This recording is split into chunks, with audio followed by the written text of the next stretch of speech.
Good morning students.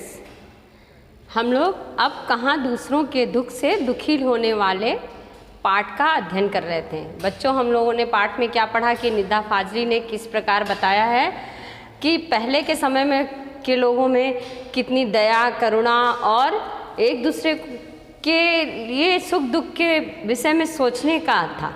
लेकिन आज वर्तमान समय में ऐसा है कि लोग अपने लिए जो है दूसरों को घर से बेघर कर दे रहे हैं, दूसरों की सुविधाएं छीन रहे हैं।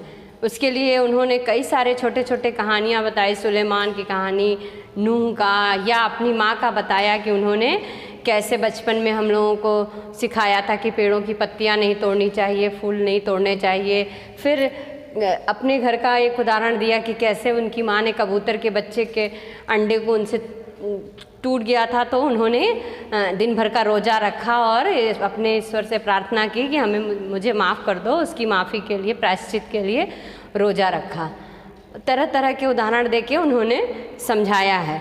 और लेखक ने ये भी बताया है कि जो आज हम लोग पेड़ की कटाई या नदियों को पाट रहे हैं, तालाब को मिट्टी डाल के उसको पाट के उसके ऊपर मल्टी स्टोरी बिल्डिंग बन रही है, समुद्र के किनारे होटल्स बन रहे हैं, तो उसके पीछे एक कारण ये भी है कि इसका एक कारण ये भी है कि जो प्रकृति के साथ हम खिलवाड़ कर रहे हैं, पेड़ पौधे काट रहे हैं, ये सब जो कर रहे हैं, उसका ही परिणाम है कि तरह तरह की बीमारियाँ या हमको जो सारा कुछ हो रहा है ये पेड़ के काटने से ही हो रहा है कि ऑक्सीजन हमें नहीं मिल रही, तरह तरह की बीमारियां हो रही हैं।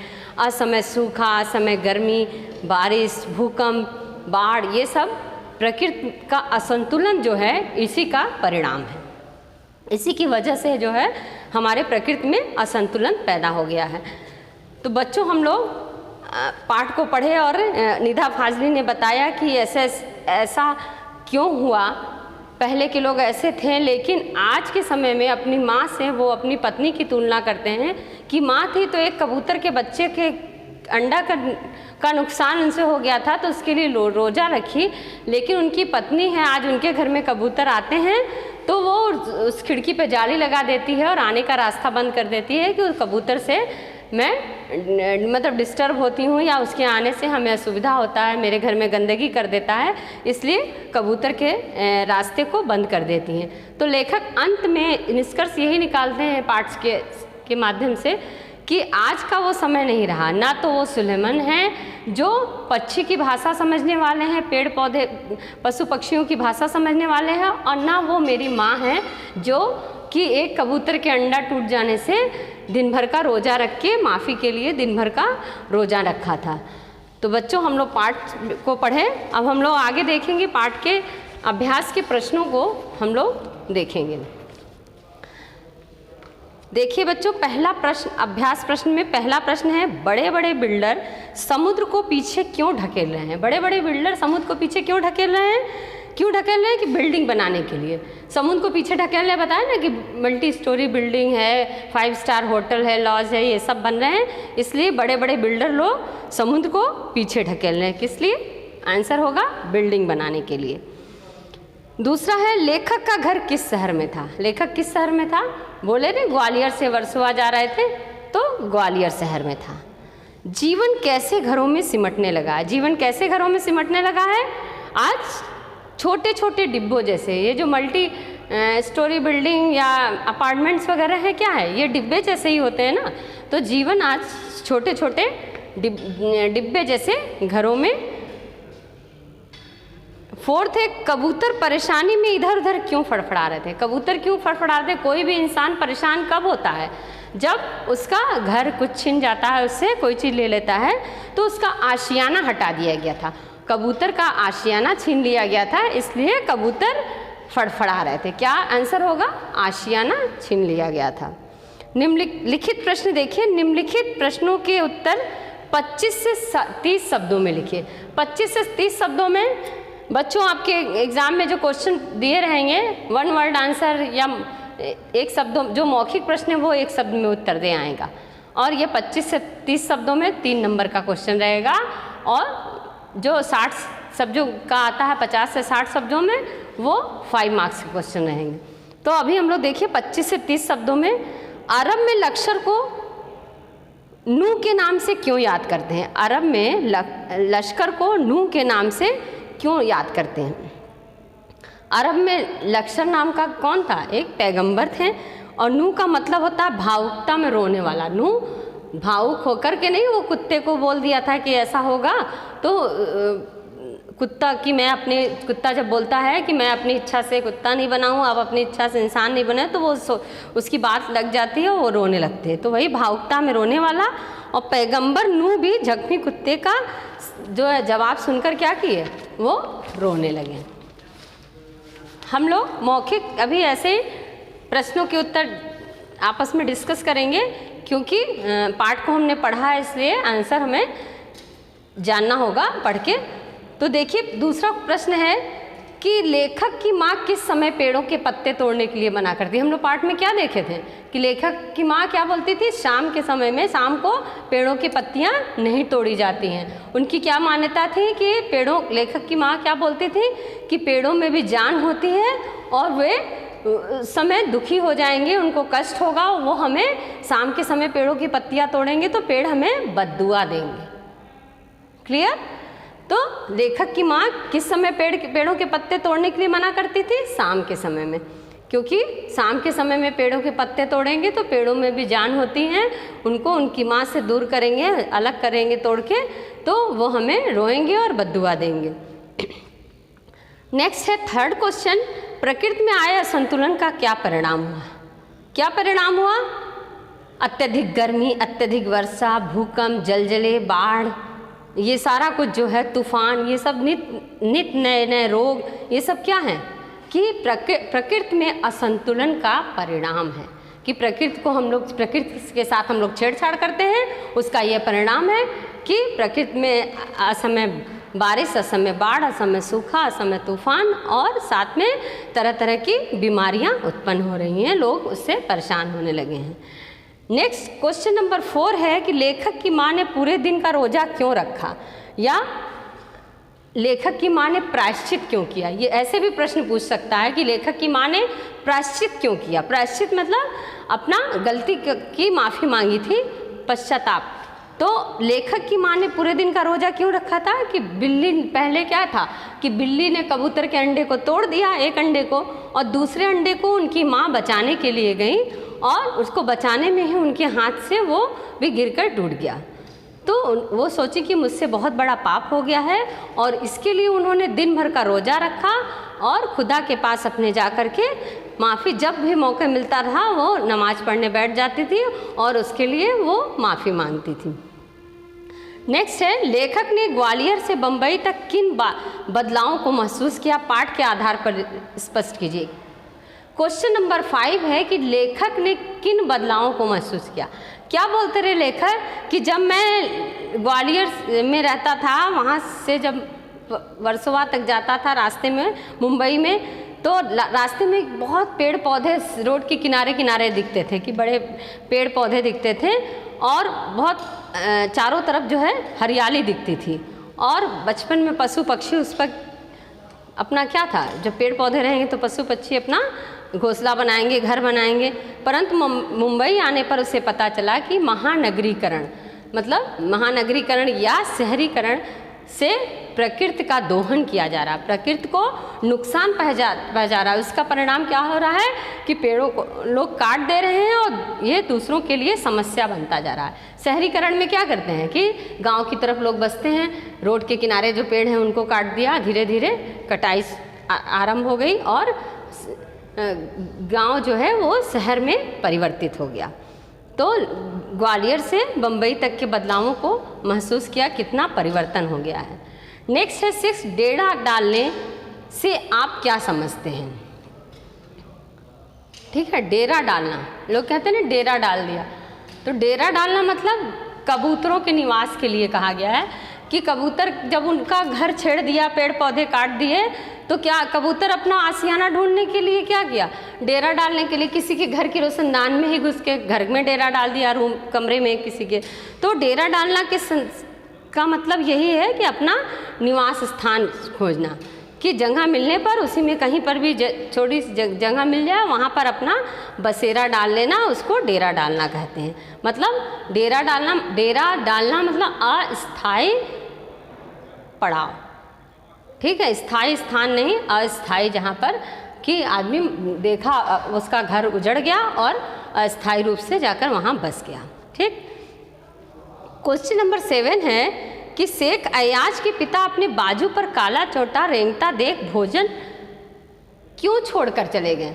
शेख अयाज क्यों छोड़कर भोजन के चले गए? जब वो कुएं पर से नहा के आते हैं और खाना खाने बैठते हैं, उनकी माँ उनको, शेख अयाज को, उनकी माँ भोजन का थाल उनके सामने रखती हैं, तो अचानक उनकी नज़र पड़ती है कि उनके कंधे पर एक चींटा चल रहा है, तो खाना छोड़कर उठ जाते हैं। माँ पूछती कहाँ जा रहा है? तो बोलते हैं कि ये चींटा जो है अपने घर से बेघर हो गया है, मैं इसको इसके घर पर छोड़ने जा रहा हूँ, ये ऐसा बोलते हैं और वो उठकर चले जाते हैं कुएं पर जहाँ से वो चींटा उनके साथ आया था। क्लियर? फिर देखिए निम्नलिखित प्रश्नों के 50 से 60 शब्दों, बच्चों प्रश्न के उत्तर याद नहीं करना है, लेसन समझे रहेंगे तो आप आंसर अपने आप लिखेंगे। ठीक है, तो 50 से 60 शब्दों में प्रश्नों के उत्तर देखिए। बढ़ती हुई आबादी का पर्यावरण पर क्या प्रभाव पड़ा? आबादी बढ़ती गई तो उसका पर्यावरण पर क्या प्रभाव? पर्यावरण अपना असंतुलन खो बैठा। ठीक है, संतुलन जो है खो बैठा। क्या किया? बढ़ती हुई आबादी के कारण नित नई बस्तियां बन रही हैं, प्रकृति को डिस्टर्ब कर रहे हैं लोग, प्रकृति का दोहन हो रहा है, पेड़ों की कटाई हो रही है, समुद्र को पाटा जा रहा है, तालाब को, पहाड़ों की कटाई हो रही है, तो इस कारण प्रदूषण बढ़ रहा है। जो हमारी प्रकृति है वो हमसे दूर चलती जा रही है। ठीक है, तो इससे क्या होता है कि इससे नित नई बस्तियां बढ़ने से इससे पर्यावरण पर क्या प्रभाव पड़ रहा है कि उससे प्रदूषण का, पशु पक्षी सब बेघर हो रहे हैं, इधर उधर भागने से क्या है, उनकी भी संख्या धीरे धीरे कम होती जा रही है। प्रकृति का दोहन होने से उनका बसेरा पेड़ पौधों पर है, पेड़ पौधे कट जाएंगे तो वो भी परेशान होकर इधर उधर भटकेंगे। नेक्स्ट है, लेखक की पत्नी को खिड़की में जाली क्यों लगवानी पड़ी? क्यों लगवानी पड़ी? क्योंकि वो परेशान रहती थी, कबूतर बार बार उसी जाली से आते थे, कभी लेखक की लाइब्रेरी में घुस के वहाँ पर उनके मिर्जा गालिब ये सब जो उनकी पुस्तकें थी उन पे बीट कर देते थे, गंदा कर देते थे, और उनसे कबूतरों से परेशान होकर उनसे पीछा छुड़ाने के लिए कबूतर की पत्नी ने क्या किया? खिड़की में जाली लगवा दिया। थर्ड क्वेश्चन देखिए, समुद्र के गुस्से की क्या वजह थी? उसने अपना गुस्सा कैसे निकाला? कहते हैं लेखक गुस्से की वजह क्या थी कि समुद्र को भी लोग छोटा करते जा रहे हैं, महानगरीकरण, 5 स्टार्स होटल्स और मल्टी स्टोरी बिल्डिंग बन रही है, लॉज बन रहे हैं समुद्र के किनारे, तो समुद्र जो है सिमटता जा रहा है।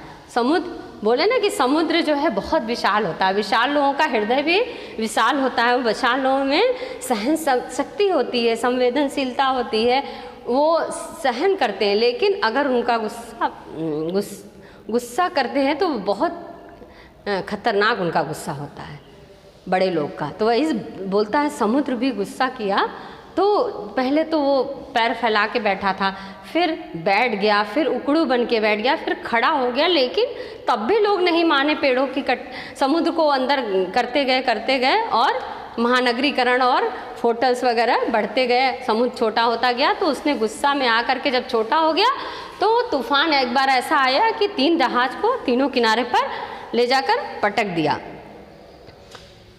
अपने जो है उससे क्या हुआ, लोगों को बहुत नुकसान हुआ, ये समुद्र अपना गुस्सा निकाला। फिर मट्टी से मट्टी मिले खोके सभी निशान, किसमें कितना कौन है कैसे हो पहचान। इन पंक्तियों के माध्यम से लेखक क्या कहना चाहता है कि मिट्टी से मिट्टी मिले, चाहे कोई कुत्ता हो चाहे इंसान हो, इस संसार में जो जन्म लिया है सबको क्या करना है, ये मिट्टी में मिले। यहाँ तो एक पुतला बन के हमारे ऊपर एक चढ़ा हुआ है, लेकिन जीवित सब में जीव है, ये हम अपनी इच्छा से यहाँ नहीं आए हैं, और मरने के बाद सबको अपना निशान खो करके जो ऊपर का मुखड़ा है वो बदल करके मिट्टी में ही मिल जाना है। ठीक है, शरीर में सबका शरीर एक दिन मिट्टी में ही मिलना है। उस मिट्टी को देखकर कोई नहीं पहचानेगा कि ये कुत्ते की है कि ये इंसान की है। ठीक है, तो इससे इसकी पहचान नहीं होगी। अर्थात क्या है, शरीर जो है नश्वर है, उसका नाश हो जाता है, और आत्मा अमर है। मिट्टी का बना है, इसलिए शरीर जो है मिट्टी की बनी हुई है, तो ये मिट्टी में मिल जाएगी, और आत्मा अमर है, वो उसका कभी नाश नहीं होगा। निम्नलिखित का आशय स्पष्ट कीजिए। नेचर की सहन शक्ति की एक सीमा होती है। नेचर के गुस्से का एक नमूना कुछ साल पहले बम्बई में देखने को मिला था।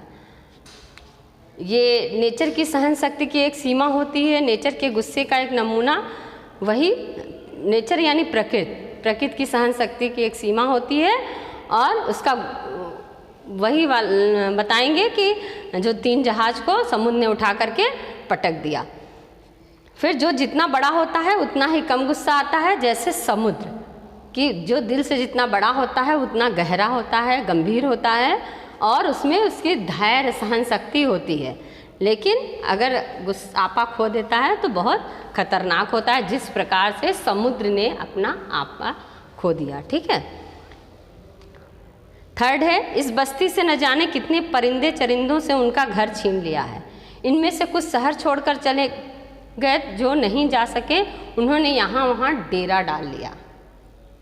वही कि शहर छोड़ के चले गए, महानगरीकरण के कारण, शहरीकरण के कारण पेड़ कटने लगे और पंछी जो है बेघर होते गए, और उनको क्या करना पड़ा कि शहर छोड़कर जाना पड़ा, और वे अस्थायी रूप से अपना पड़ाव इधर उधर डाल लिए।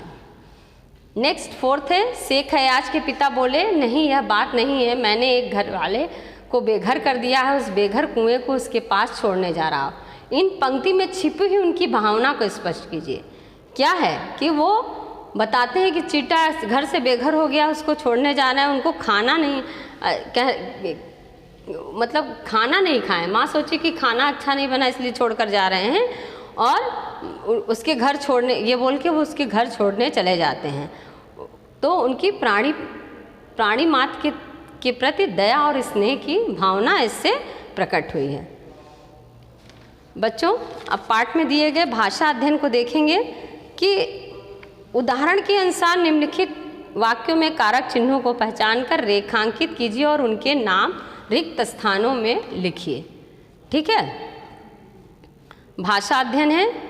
ये भाषा अध्ययन हम लोग लाइव क्लास में करेंगे बच्चों। हम लोग देख कर सामने सामने मैं आपको प्रश्न पूछूंगी, आप इसके उत्तर देंगे, और हम लोग इसको अभ्यास के प्रश्नों को हल करेंगे। बाकी पढ़ाए गए प्रश्न जो अभ्यास के हैं उसको आप खुद पाठ को पढ़ेंगे और बुक में से प्रश्न पढ़ेंगे और उत्तर सोचेंगे। बाकी बोली ना कि पाठ में आए जो प्रश्न हैं, इन प्रश्नों के अलावा भी प्रश्न पूछते हैं। प्रश्न का उत्तर वही होगा, लेकिन पूछने का तरीका अलग होगा। आपको उसको पहचान के समझ के प्रश्न के उत्तर लिखने होंगे। तो आज हम लोग अभ्यास के प्रश्न को कर लिए। भाषा अध्ययन हम लोग अगली क्लास में करेंगे। धन्यवाद।